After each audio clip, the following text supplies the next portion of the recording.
Think about this. Why is it that liars, manipulators, and betrayers don't just survive? They thrive. Look at your workplace. Look at your country. Look at history. Over and over, the same unsettling truth appears. The ones who seem to lack empathy, conscience, or integrity are often the ones who climb the highest, lead the masses, and take the spoils. Now ask yourself, why? What if I told you there is a psychological, even biological, explanation for why the most ruthless so often rise, and that by understanding it, you could forever change how you see power, success, and human nature itself? In this video, we're going to pull back the mask. We'll expose the unsettling science of dark psychology, why toxic personalities thrive in systems that claim to reward merit, why cruelty is not punished but rewarded, and why good intentions often collapse under pressure. And the final revelation, the one almost no one sees, may just rewire how you navigate the world from this moment on.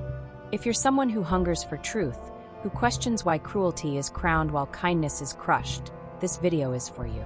We are about to decode the paradox at the heart of human power. But first, subscribe to Inside Insanity, like this video, and leave your first thought in the comments. Why do you think the worst people often win? Because by the end of this, your answer may never be the same. Let's start with what people whisper, but rarely say out loud. There is a hidden system that seems to reward toxic traits. In 2005, psychologist Del Paulus identified the dark triad. 3 traits that form the blueprint of toxic dominance. Narcissism, inflated self-importance and relentless confidence. Machiavellianism, ruthless manipulation and cunning. Psychopathy, coldness, fearlessness, and absence of guilt. Individually, they are unsettling. Together, they form a personality built to dominate. But here's the disturbing part. In competitive environments, boardrooms, politics, even social media, the dark triad isn't a flaw. It's an asset. Research in the Journal of Applied Psychology shows that narcissists, at least at moderate levels, are often seen as better leaders. Not because they are, but because they appear confident in uncertain times. They make bold decisions. They steal the spotlight without hesitation. And in a world addicted to spectacle over substance, appearance becomes reality. Evolutionary psychology explains this. For most of human history, tribes followed the dominant, the ones who controlled resources, dictated conflict, and wielded fear. Nature doesn't reward morality. It rewards effectiveness. And sometimes ruthlessness is effective. Now pause. What if the system isn't broken at all?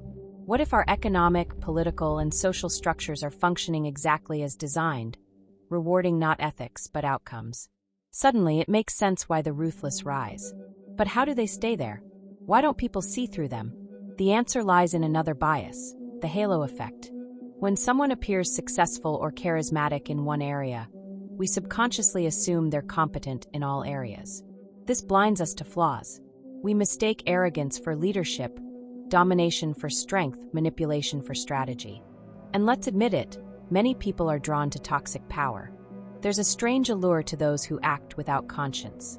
Their decisiveness feels refreshing in a world full of hesitation. Their aggression feels like vision. Their lies feel like strategic reframing. Have you ever admired someone you knew wasn't a good person, but their success made you doubt yourself? That's how the mask works. And the system doesn't just tolerate this mask. It protects it. In corporations, toxic leaders bring results for a while. Profits rise, so no one questions the means. In politics, controversy equals attention. Attention equals power. On social media, outrage equals views. Views equal money. Attention is the currency. Outrage is the shortcut. And the ruthless know how to spend it. But this isn't just about them. It's about us. Because the truth is, toxic people don't win alone. They win because the rest of us let them. Silence, compliance, fear. These are the pillars of their empire. Psychologist Philip Zimbardo called this the Lucifer effect. Ordinary people enabling corruption, not out of malice but passivity. Solomon Asch showed how group pressure can warp perception, making us deny what we see with our own eyes just to fit in. And the ruthless exploit this flawlessly. Divide and rule. Keep groups fighting, keep people doubting, keep the focus on each other instead of on the manipulator pulling the strings. Have you seen it? A leader sowing division, then stepping in as the solution? That's not coincidence. That's strategy. But why don't more people resist? Because deep down, we cling to what psychologists call the just world hypothesis, the belief that life is fair and people get what they deserve. When someone toxic wins, it threatens that belief. So instead of confronting the truth, we rationalize. Maybe they're not so bad. Maybe they earned it. Maybe I'm overreacting. This is how injustice persists, not just through aggression, but through rationalization. And fear. Always fear. Fear of losing your job. Fear of confrontation. Fear of being alone. In 2022, research showed that Machiavellians are especially skilled at finding these fears and turning them into chains. If you crave approval, they drip-feed it. If you fear rejection, they threaten isolation. If you want peace, they disturb it, just enough to keep you under control. That's how they rise.